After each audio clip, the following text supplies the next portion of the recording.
Alors j'avais envie de faire un petit point comme ça pour voir, et avec un texte que j'aime beaucoup, hein.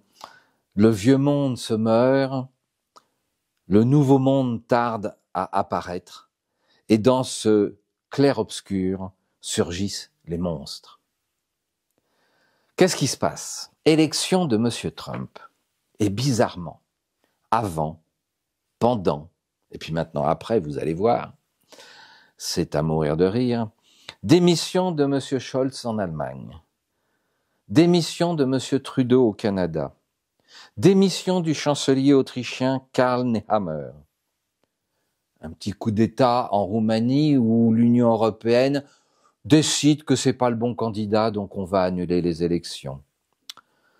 L'UE oblige les juges roumains à annuler les élections. Accord entre l'Union européenne et la Suisse. Démission de la présidente suisse, Viola Amherd.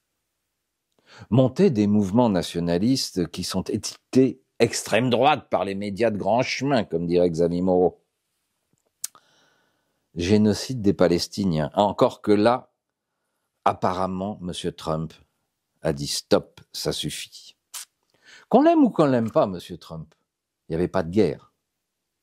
Il n'aime pas la guerre. Il sait que pour faire du business, il faut la paix. Il sait que pour que les gens s'enrichissent, il faut la paix. Il sait que plus les gens s'enrichissent et plus ils consomment. Donc les autres s'enrichissent. C'est un effet systémique. Et ça, il le sait. Alors, dans quels intérêts les dirigeants marionnettes servent-ils? Dans quel but?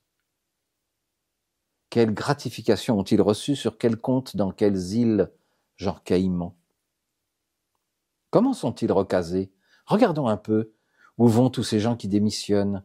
On pourrait prendre aussi M. Thierry Breton qui avait démissionné il y a quelque temps en France, enfin à l'Union européenne, et qui est recasé à Washington dans une banque. Malgré tout, les peuples ne bougent pas. Est-ce qu'il y a des peuples qui s'inquiètent, qui défendent leur souveraineté? En Suisse, ils ont perdu leur neutralité, leur souveraineté, mais ma foi. Comme disent certains, c'est un mal nécessaire. Alors, on assiste à quoi? Bien, en fait, si on relit l'histoire, nous sommes devant une pièce de théâtre. On est en train de réécrire un nouveau scénario, de changer les acteurs, mais l'objectif final. Est-ce que, par hasard, nous n'assisterions pas à un partage genre celui de Yalta, où les trois grands, Xi, Poutine, Trump, vont se partager le monde. Et puis peut-être qu'en fait, l'Europe, ils vont la laisser entre les mains du Great Reset. Alors ce ne sera pas Make America Great Again, non.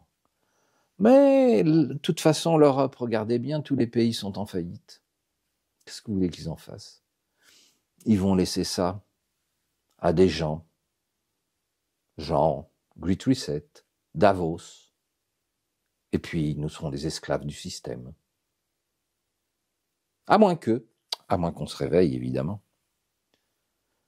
Mais n'attendez pas, il n'y a pas de sauveur, car nous avons en face de nous 3 présidents qui défendent les intérêts de leur pays.